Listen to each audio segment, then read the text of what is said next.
ಗ್ರಾಮ ಪಂಚಾಯತ್ ಎಲೆಕ್ಷನ್ ಹತ್ರ ಬತ್ತಿತ್ತು. 20 ಹುಡುಗರು ಕೂತ್ಕೊಂಡು ಪ್ಲಾನ್ ಮಾಡಿದ್ರು ಡಾಬಾದಲ್ಲಿ, ಯಾರು ಕರ್ಕೊಬಂದು ನಿಲ್ಸ್ಬೇಕು ರೋಡ್ಗೆ ಈ ಸತಿ ಅಂತ. ಅವನೇ ಪರವಾಗಿಲ್ಲ, ಮನೆಗೇನೆ ಕಟ್ಕ ಹಚ್ಕಟಾಗ ಅವನೇ ಅಂತ ಬಂದ್ಬಿಟ್ರು ಎಲ್ರು 20 ಜನ. ಅಣ್ಣ ಈ ಸಲ ನೀನೇ ನಿಂತ್ಕೋಬೇಕು ಎಲೆಕ್ಷನ್ಗೆ ಅಂದ್ರು. ಅವನಂದ, ಅಪ್ಪ ನಮ್ಮ ಅಪ್ಪನ ಕಾಲದಿಂದ ಯಾವ ರಾಜಕೀಯನೂ ಮಾಡಲಿಲ್ಲ, ನಾ ಬರುದಿಲ್ಲ ಹೋಗಪ್ಪ ಅಂದ. ಅಣ್ಣೋ ಏನ್ ಹಿಂಗಂತೀಯಲ್ಲ, ಎಲ್ರು ನಿನಗೆ ಆಗ್ತೀನಿ ಅಂತ ಕೂತವ್ರೆ, ನೀನೇ ಇಲ್ಲ ಅನ್ಬಿಟ್ರೆ ಹೆಂಗಣ? ಅಪ್ಪ ಅವೆಲ್ಲ ಬೇಡಕ್ಕನೋ, ಆಪೋಸಿಟ್ ಕ್ಯಾಂಡಿಡೇಟೇ ಇಲ್ಲ, ನಿಂತ್ಕೋಬೇಕು ನೀನು ಅಂದ್ರು. ಇವನಂದ, ಗೆದ್ದನ ಅಂದ. ಗೆದ್ದಯ್ಯ ಏನ್ ಅನ್ಕಂಡೆ, ಲೀಡು ಅಂದ ಅವನು. ನಿಜವಾಲ್ವೇ ಕೂಂತಿದ್ರು ಗೆಲ್ತೀಯ ನಮ್ಮ ಅಪ್ರಾಣವೇ ಅಂದ ಒಬ್ಬ. ಅವನ ಹೆಂಡ್ತಿ ಅಂದ್ಲು, ಐಕ್ಲು ಮಾತು ಕೇಳಬೇಡ, ಯಾಕೂಟ್ ಹೋಯ್ತೀಯ, ಸುಮ್ನೆ ಇದ್ಬಿಡು ಅಂದ್ಲು ಅವಳು. ಸುಮ್ನಿರೋ, ನಿಂಗೆ ಗೊತ್ತಾ ಹುಡುಗರಿಗಿಂತ, ಅಲ್ಲ ಈಗೇನ್ ಬೇಡ ಅನಿಸ್ತದೆ ಕಣಪ್ಪ ನನಗೆ ಅಂದ. ಹೇಳೋ ಮುಂದ್ಲೋಸ್ಕೆ ನಿನ್ನ ಮಗಳು ಮದುವೆ ಮಾಡಬೇಕು, ಲಗ್ನ ಪತ್ರಿಕೆಯಲ್ಲಿ ಗ್ರಾಮ ಪಂಚಾಯತ್ ಅಧ್ಯಕ್ಷರು ಅಂತ ಹಾಕ್ಸಿದ್ರೆ ಯಾರು ಕಣ ಗ್ರೇಡು ಅಂದ.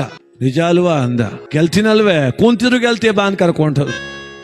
ಇವನು ಹಚ್ಕಟಾಗ ಬಿಳಿ ಶರ್ಟ್ ಅಲ್ಲಿ ಸಿಕ್ಕೊಂಡು, ಹಣೆ ಕುಂಕುಮ ಹಚ್ಕೊಂಡು, ಪಳದಮ್ಮ ಗುಡಿ ಪೂಜೆ ಮಾಡಿಸ್ಬಿಟ್ಟು ಹೋಗಿ ಅರ್ಜಿ ಹಾಕ್ಬಿಟ್ಟು ಬಂದು ಕೂತ್ಕೊಬಿಟ್ಟ. ಇಬ್ರು ಬಂದ್ರು, ಅಣ್ಣ ಕುಂತ್ಕೊಬಿಟ್ರೆ ಆಗುದಿಲ್ಲ, ಹೊಸಿ ಓಡಾಡಬೇಕು ಅಂದ ಒಬ್ಬ. ನೀನೇ ಅಂದಲ್ಲ ಕುಂತಿದ್ರು ಗೆಲ್ತಿ ಅಂದಲ್ಲ ಅಂದ. ಈಗಲೂ ನೀನೇ ಗೆಲ್ಲೋದು, ಹೊಸಿ ಓಡಾಡಮ್ಮ ಬಾ ಅಂದ. ನಡಿ ಆಯ್ತು ಅಂದ.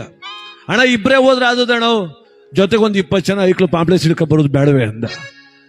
ಆಯ್ತು ಕರ್ಕೋ ಅಂದ. ಸುಮ್ ಬಂದಾರ ಅವರು, ಗಾಡಿಗೆ ಬಾಡಿಗೆಲ್ಲ ಪೆಟ್ರೋಲ್ ಹಾಕ್ಸ್ಬೇಕು ಅಂದ. ಕುಂತಿದ್ರು ಗೆಲ್ತಿ ಅಂದಲ್ಲಪ್ಪ ಅಂದ. ಈಗಲೂ ನೀನೇ ಗೆಲ್ಲೋದು, ಕರ್ಕೊಂಡ್ಬಿಡ್ತೀನಿ ಅಂದ. ಆಯ್ತು ಬಿಡಪ್ಪ, ಒಂದು 20,000 ಖರ್ಚಲ್ವ ಮಾಡ್ತೀನಿ ಅಂದ. ಆಯ್ತು ಎಲೆಕ್ಷನ್ ಇನ್ನು 3 ದಿನ ಅಂತ ಒಬ್ಬ ಬಂದ. ಅಣ್ಣ ಈಗ ಮಾತ್ರ ತಲೆ ಕೆಟ್ಟೋಯ್ತು ನಂಗೆ ಅಂದ.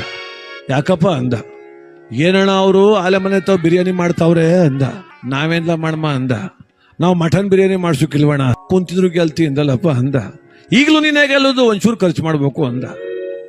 ಹೆಂಡತಿ ಹತ್ರ ಹೋಗಿ ಕೊಡಮ್ಮಿ ಮಾಂಗಲೀಚನ ಅಡ ಮಾಡ್ಬಿಡ್ತೀನಿ ಅಂದ. ಬಡ್ಕನಲ್ಲಪ್ಪ, ಬೇಡ ಅಂದ್ರು ನಿಂತ್ಕಂದಲ್ಲ. ಇಲ್ಲಿ ಕೊಡು ಅಂದ. ಆಯ್ತಪ್ಪ ಅದು ಮಾಡ್ಸಾಯ್ತು. ಎಲೆಕ್ಷನ್ ನಾಳೆ ಅಂತ ಒಬ್ಬ ಬಂದ. ಅಣ್ಣ ನಾನು ಮಾತ್ರ ಹೆಚ್ಚು ಕಮ್ಮಿ ಆದ್ರೆ ಊರ್ ಬಿಟ್ಟು ಹೊಂಟೈತೀನಿ ಅಂದ. ಯಾಕಪ್ಪ ಹೆಚ್ಚು ಕಮ್ಮಿ ಆದುದು? ಅಣ್ಣ ಸೋತ್ ಬಿಡು, ಸೋಲು ಗೆಲುವಿದ್ದುದೇ ಜೀವನದಲ್ಲಿ. ಅವೈದನ್ನು ಮುಂಚೆ ಸೋಲುದು ಒಂದೇ, ನೆಣಕ ಸಾಯುದು ಒಂದೇ.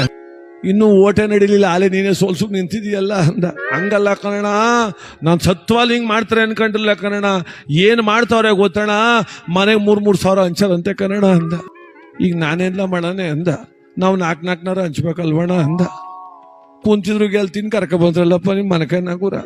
ಈಗ್ಲೂ ನೀನೇ ಗೆಲ್ಲೋದು, ದುಡ್ಡು ಹಂಚ್ಬೇಕು ಅಂದ.